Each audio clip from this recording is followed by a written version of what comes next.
and welcome to Keep It Light with 2 eyes. Right, hi peeps, it's Carol. I'm back finally. Sorry about the mishaps of the past. Yeah, so I was on the East Coast for a month. I should have been able to upload the videos that I had, but the laptops that we had out there for some reason were just being bipolar and just frustrating, and I was so angry.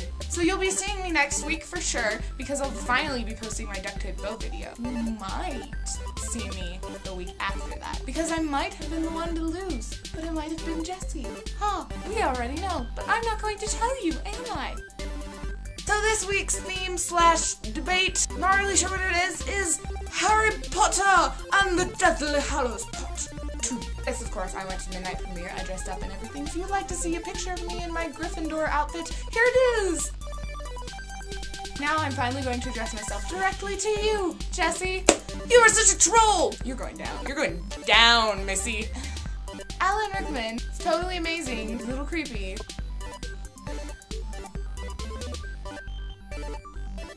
I have no words. And Matthew Lewis? Man, he was ugly kind of in the first few movies, but now, oh yeah, I mean, have you seen this picture? Oh man. Although Tom Felton is still more attractive if you ask me. How dare you? How dare you insult Lord of the Rings? They're only like the best movies of all time. I don't understand you. If I cussed, I would be cussing at you right now. Nothing is better than Lord of the Rings. Lord of the Rings, all the way! I'm currently revising my decision to take you to the Wizarding World of Harry Potter with me. How do you feel about that now? Alright, all seriousness aside, that's not quite what I meant. Alright, all silliness aside, here's my legit review. First of all, I'm really kind of very sad about this because I've grown up with Harry Potter. Weird and strange to think that there's not anything more to wait for. Except Pottermore, but I'm not really sure if that's going to be good or awful yet. Pretty much overall, I loved it. There were lots of things that I didn't like, but in general, it was a really good movie. I loved that they put Molly and Neville's moments of glory in the movie, because I was afraid that especially Molly's, they might cut it out. For a while there, to me, it was actually looking like they weren't gonna have him do that, so I was like, they better give Neville his moment of glory, or I will be a giant squid of anger. Although I already pretty much am a giant squid of anger at you, Jessie Louder.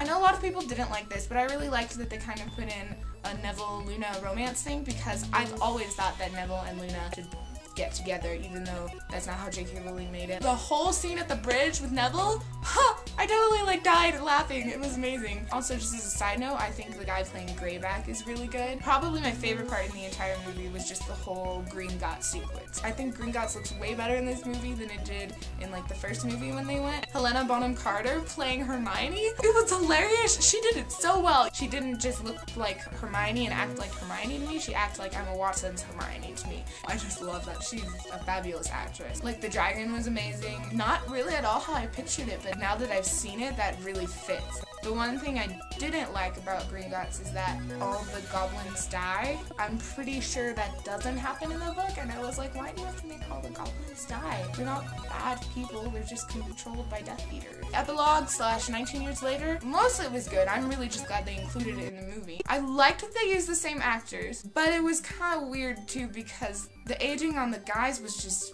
weird, and then the girls looked exactly the same. I thought Daniel Radcliffe's acting could have been a little better in that scene, but besides that, I liked it. Albus Severus Potter is supposed to be 11. He definitely was like at least 13, possibly 14, and I was just like, right. Most people probably didn't think about that. I'm just very nitpicky with things like that. I love the bit when Harry uses the Resurrection Stone and you get to see Sirius and Lupin and his parents and stuff. It was really short, but I thought it was really well done. I think that's one of my favorite parts in the book too. The Prince's Tale was really good. You really get the feel of the emotion in it, I think. I was really expecting them to show bits where Snape and Lily fight. It doesn't really give an explanation for why he's so heartbroken. Why does she choose James instead of Severus? I really liked the bit with the Grey Lady. I was a little disappointed that they didn't go into the thing about how she was mad at her mother, so she stole the diadem, and the whole thing with the Bloody Baron and all that. But it really makes sense that they couldn't put that in the movie because I think no one even knows who the Bloody Baron is in the movie. McGonagall's line, I was not expecting it at all. And then her other line about how Seamus always blows up stuff. I was sad they didn't really show Fred's death because I think for people who haven't read the books, they might not have really understood it. I've always been sad that they kind of cut the whole Percy storyline, but I was really glad that they showed the Weasley twins together one last time before